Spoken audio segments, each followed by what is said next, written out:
How many of you have sat at work and just thought about all the places you'd rather be than at work?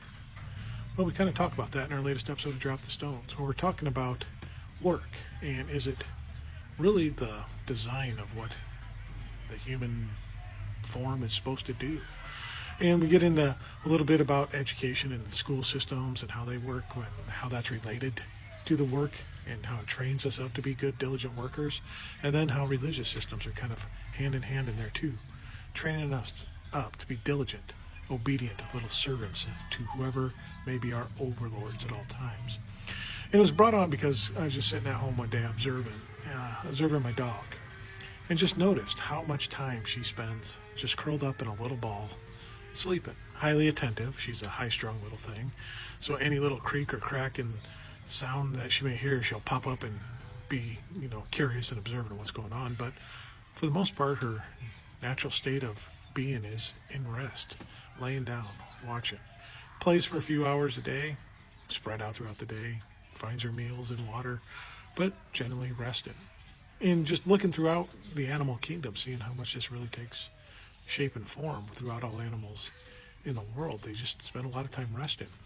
And just thinking about how that fits into us as humans, being animals ourselves, how we're forced to break our rhythms of sleep cycles, to wake ourselves up in the wee hours of the morning to primp and prop to get ready for work, and drag ourselves off on a commute to work 8+ hours and then drag ourselves back home on the same commute, spending 10 and 12 hours straight just awake, doing things that I don't think we're naturally intended to do.